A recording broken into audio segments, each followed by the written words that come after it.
السلام علیکم، 9th class. آج ہمارا لیکچر نمبر 15 ہے اور پریویسلی ہمارا ٹاپک تھا خواتین کو بااختیار بنانا، اور جس میں قرآن اور سنت کی روشنی میں خواتین کے حقوق ہے۔ تو اس کا ایک پارٹ ہم نے پڑھ لیا تھا جو کہ تھا قرآن کی روشنی میں۔ آج جو ٹاپک ہے اس کا ریمیننگ پارٹ ہے لانگ کوشچن نمبر 1 کا، وہ ہے احادیث کی روشنی میں۔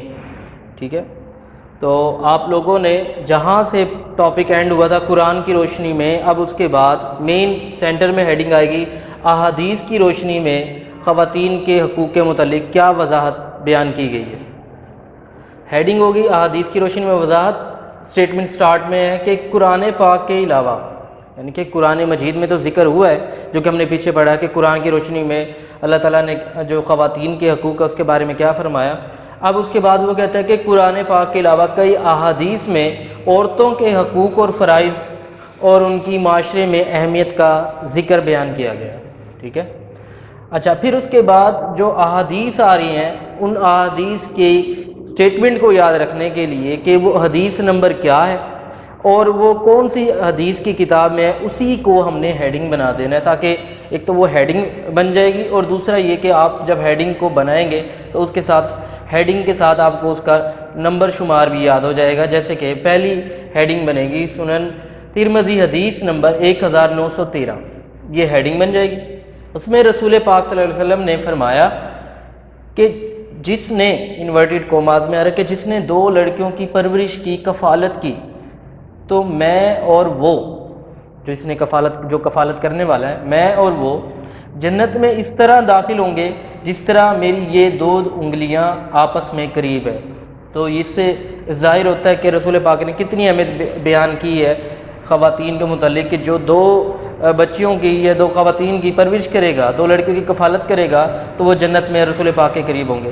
اس حدیث کے ساتھ کی جو ہیڈنگ ہے اس کے ساتھ آپ لوگوں نے پوائنٹ آؤٹ بھی کرنا ہے۔ ایکسرسائز کے شارٹ کوشچن نمبر 2 کا بھی آنسر ہے کہ ایک حدیث کی حوالے سے خواتین کے حقوق بیان کریں، تو یہ بھی شارٹ کوشچن 2 کا آنسر ہو سکتا ہے اور جو نیکسٹ ہم دیکھیں گے وہ بھی ہوگا۔ پھر ایک لائن آ رہی ہے وہ اسی ہیڈنگ میں ایڈ کر دیں گے، لیکن وہ علیحدہ سے پیسج میں آپ لوگ لکھیں گے، نیکسٹ لائن میں لکھیں گے۔ آپ صلی اللہ علیہ وسلم نے ایک حدیث میں فرمایا کہ عورتوں کے معاملے میں اللہ تعالیٰ سے ڈرو، یعنی کہ عورتوں کے حقوق کو پامال نہ کرو اور ان کے معاملے میں اللہ تعالیٰ کو یاد رکھو کہ اللہ تعالیٰ سے ان کے معاملے میں ڈرنا ہے کہ ان کے حقوق کی پامالی نہ ہو۔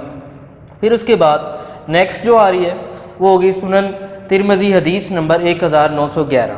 ٹھیک ہے، دوسری جگہ فرمایا آپ صلی اللہ علیہ وسلم نے دوسری جگہ فرمایا کہ تم میں سے کسی کے پاس 3 لڑکیاں، پہلے میں 2 دی، 3 لڑکیاں یا 3 بہنیں ہوں اور وہ ان کے ساتھ اچھا سلوک کرے گا تو وہ جنت میں ضرور داخل ہوگا۔ ٹھیک ہے، یہ بھی شارٹ کوشچن کے آنسر کے لیے کر سکتے ہیں 2 کے، اور اوپر جو آ رہا ہے۔ پھر اس کے بعد نیکسٹ پیج پر آپ لوگوں نے پوائنٹ آؤٹ کر لینا ہے، لکھا ہوا ہے، انہوں نے مینشن نہیں کیا کہ کون سی حدیث نمبر ہے، انہوں نے صحیح بخاری کی حدیث لکھا ہے، تو آپ لوگوں نے ہیڈنگ کر لینی ہے صحیح بخاری کی حدیث۔ رسول پاک نے فرمایا، انورٹڈ کوماز میں آئے گا، کہ دین آسان ہے، دین ہمارا بالکل آسان ہے، دین میں کوئی جو ہے پیچیدگیاں نہیں ہیں، لوگوں کے لیے آسانیاں پیدا کرو، ان کو جو ہے پیچیدہ نہ کرو، وہ کسی شش و پنج کا شکار نہ ہو جائے دین سے متعلق، اور لوگوں کو مشکلات میں مت ڈالو۔ اس کے بعد نیکسٹ جو سٹیٹمنٹ آ رہی ہے وہ ویسے ہی آپ نے جب وہ ہیڈنگ پوری ہوگی اس کے بعد نیکسٹ پیسج سے لکھنا ہے اس کو، جو کہ آ رہی ہے کہ اسلام ایک ایسا دین ہے جس نے نہ صرف عورت کو باوقار بنایا، باعزت بنایا، بلکہ اسے چادر اور 4 دیواری کی صورت میں بھی تحفظ عطا کی ہے۔ تو دین نے ہمارا جو ہے خواتین کو پہلی دفعہ جو ہے جب دین اسلام آیا تو ان کو باعزت بنایا، ان کی اہمیت کو اجاگر کیا۔ تو اس کے بعد واقعات آ رہے ہیں۔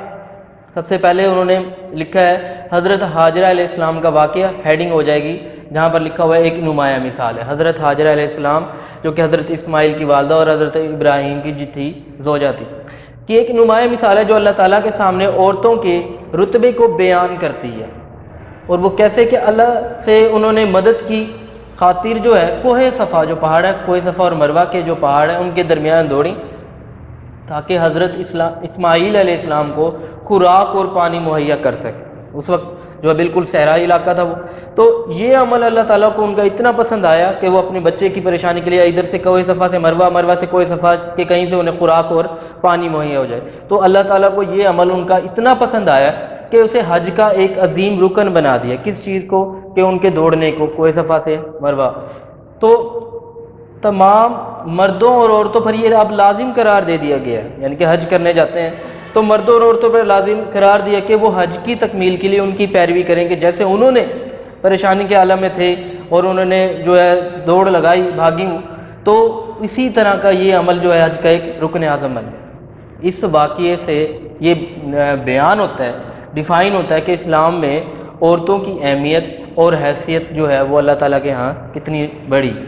پھر اس کے بعد ایک نیکسٹ جو ہے ہیڈنگ بنے گی وہ ہے حضرت خدیجہ رضی اللہ تعالیٰ عنہ کا مقام، جو کہ رسول پاک کی پہلی زوجہ بھی تھی، پہلی بیوی تھی. ان کا جو ہے کتنا اہم کردار تھا اس وقت میں جب دین اسلام عرب کا جو ہے دور تھا. رسول پاک صلی اللہ علیہ وسلم کی یہ پہلی زوجہ ہیں حضرت خدیجہ، جو کہ جزیرہ نما عرب کی ایک دولت مند خاتون تھی. ٹھیک ہے.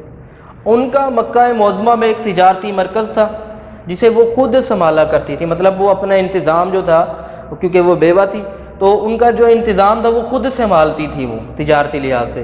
اور ان کا جو تجارتی سامان تھا وہ شام جیسے دور دراز کے علاقوں میں جاتا تھا تجارت کے لحاظ سے.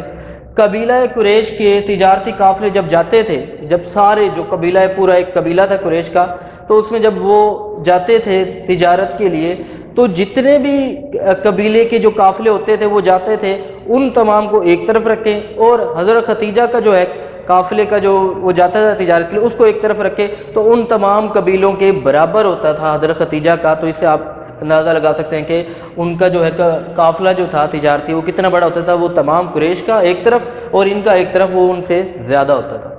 ٹھیک ہے. تو اس میں یہ مقام بیان کیا گیا کہ خواتین جو ہیں وہ تجارتی لحاظ سے بھی جب حضرت خدیجہ تھی انہوں نے کیسے جو ہے اپنی اہمیت کو برقرار رکھا. پھر نیکسٹ ہیڈنگ دے دیں گے جہاں پر اسٹیٹمنٹ آ رہی ہے رسول پاک بعثت نبوی کے بعد، یعنی آپ رسول پاک کو جب نبوت ملی اس کے اندر ہیڈنگ ہو جائے گی بنیادی حقوق کی فراہمی.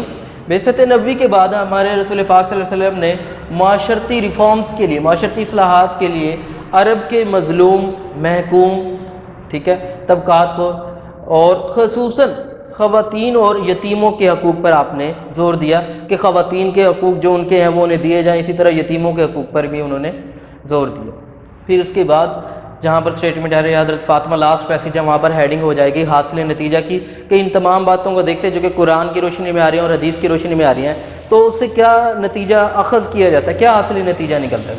تو حضرت فاطمہ رضی اللہ تعالیٰ عنہ، حضرت عائشہ رضی اللہ تعالیٰ عنہ اور حضرت زینب جو ہیں وہ تمام زندہ مثالیں ہیں جنہوں نے ظلم اور جبر کے سامنے ثابت قدم رہی. جب بھی ان کے اوپر پریشانی آئی تو انہوں نے وہ گھبراہٹ کا شکار نہیں ہوئی بلکہ انہوں نے ظلم اور جبر کا مقابلہ کیا اور ایک زندہ مثال بنی اور مشکل میں مسلم خواتین کی رہنمائی کری. یہ نہیں کہ اپنے آپ کو سروائیو کیا بلکہ جو مسلم خواتین تھیں ان کو بھی برداشت اور صبر و تحمل کی انہوں نے تلقین کی. تو وہ یہ کہتا ہے کہ ہم اس نتیجے پر پہنچے ہیں ان تمام باتوں کو دیکھتے ہوئے جو ہم نے قرآن کی روشنی میں دیکھا، احادیث کی روشنی میں دیکھا، کہ دنیا اور آخرت میں بحیثیت انسان مرد اور عورت اللہ تعالیٰ کی نگاہ میں برابر ہیں، ان کا رتبہ برابر ہے، چاہے وہ دنیا میں دیکھیں یا آخرت کے لحاظ سے دیکھیں تو اللہ کی نگاہ میں وہ برابر ہیں. ان کو آخرت میں اپنے اپنے اعمال کی سزا اور جزا دی جائے گی. جو انہوں نے اعمال کیے ہیں، اگر اچھے اعمال کیے ہیں تو اس کا انہیں اجر دیا جائے گا، اور اگر انہیں برے اعمال کیے تو ان کی سزا ملے گی. اور یہ نہیں ہے کہ کسی کے اندر ڈیفرینس رکھا جائے گا، مرد اور عورت کے جو اعمال ہیں ان میں ڈیفرینس ہوگا، بلکہ وہ اپنے اعمال کی سزا اور جزا اسی طرح پائیں گے جو انہوں نے کیے ہیں. تو جو انہوں نے دنیا میں سر انجام دیے ہوں گے اسی کے لحاظ سے ہوگا.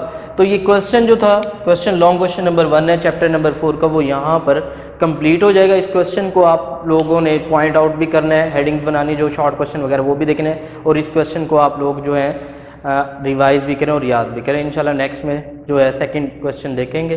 اللہ حافظ.